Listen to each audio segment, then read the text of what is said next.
안녕하세요. 순금초대 유재구입니다. 오늘은 주말입니다. 여러분들 주말 휴일 가족분들하고 좋은 시간 갖길 바라고요. 오늘은 미시정치라고 들어보셨나요? 좀 생소하실 거라고 생각이 드는데요. 경제학에서 미시경제학은 많이 들어보셨을 것 같은데 미시정치는 많이 들어보지 못한 용어라 이렇게 봐집니다. 미시정치는 그 국가가 이제 국정 운영을 하지 않아요? 그러면 이제 공공기관이 이렇게 발생을 합니다. 공공기관이 발생하는 목적은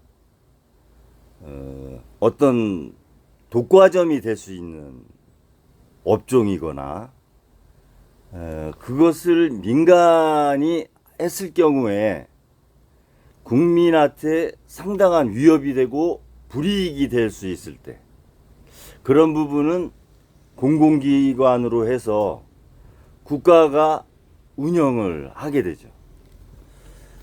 그래서 통칭 공공기관이라고 이제 이렇게 말을 합니다. 공공기관으로 지정된 곳이 있고 비지정된 곳이 있어요. 우리나라에.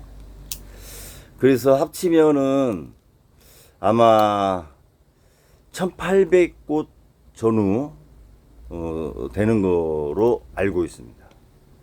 꽤 많죠. 그래서 거기에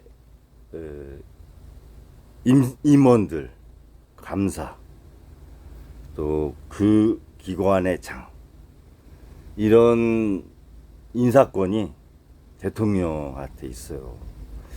한 2만 곳 된다고 하잖아요. 2만 개 자리. 그러니 대통령이 갖고 있는 인사권한이 상당하다고 보는 거죠. 그리고 연봉도 높아요. 뭐 한 2억에서 3억. 그러니까 월 뭐 한 2,500에서 3,000 정도 임금이 되니까 상당한 높은 연봉이 되는 거죠.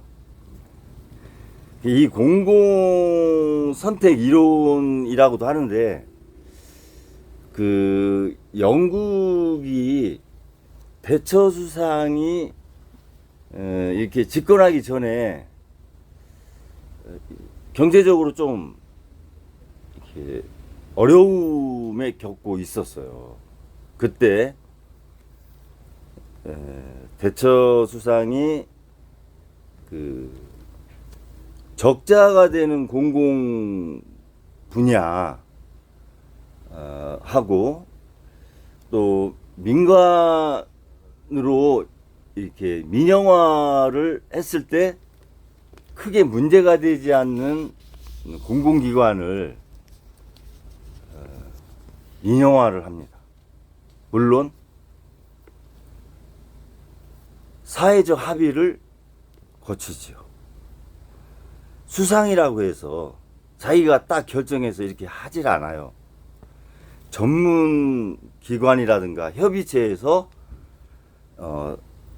상당한 그 협의와 토론의 과정을 거쳐서 엄선해서 민영화를 해서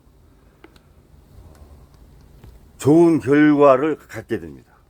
대처 수상이 철의 여인이냐 아니면 뭐 이면으로 좀 악의 화신이냐 뭐 이렇게 역사적인 평가는 지나면서 시대에 따라 좀 이렇게 엇갈리게 평가를 받는데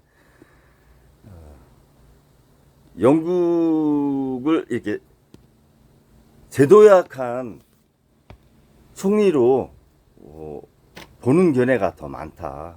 물론 여러 가지 어려운 국가 상황에서 극복하는 과정에서 무리수가 있었던 부분도 있어요. 그렇지만 다 잘할 수는 없지 않습니까? 그걸 가지고 전체를 부정하는 건 저는 평가에 문제가 있다고 봐요. 네. 그리고 미국의 그 1980년대 레이건 대통령이 상당히 어려움을 겪으면서 강한 미국을 주창하면서 대통령에 출마해서 당선이 되죠. 그러면서 처음 한 일이 공공부문의 민영화를 시도했습니다. 그러니까 이 공공부문의 민영화라고 하는 것은 국가가 재정이나 경제, 국가 경제가 사이클이 있잖아요. 저성장, 뭐 회복기, 성장기, 쇠퇴기 이렇게 사이클이 있는데 보통 경기 침체가 돼서 저성장기, 경기 침체기에 적자가 공공기관에서 많이 나요. 왜냐하면 공공기관이 대부분 이 수익보다는 지출이 많은 곳들이 많거든요. 그래서 적자가 난 공공기관을 먼저 민영화를 시도하게 됩니다. 침체기에, 경제 침체기에. 레이건 대통령도 1980년도 그 두 번 집권하는 동안 민영화를 이렇게 협의 과정, 사회적 합의 과정을 거쳐서 좋은 결과를 또 맺습니다. 그래서 이 대처 수상하고 레이건 대통령이 했던 이 미시정치, 공공선택 이론이 하나의 대표적인 사례인데요. 공공부문을 민영화한다는 것은 사실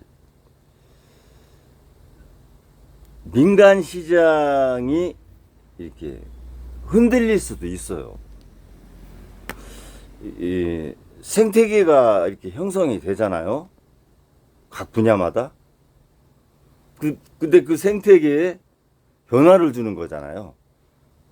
그것이 국가가 관리하냐 아니면은 법인이나 개인이 관리하느냐에 따라서 운영 방식이 상당히 달라진다는 거죠.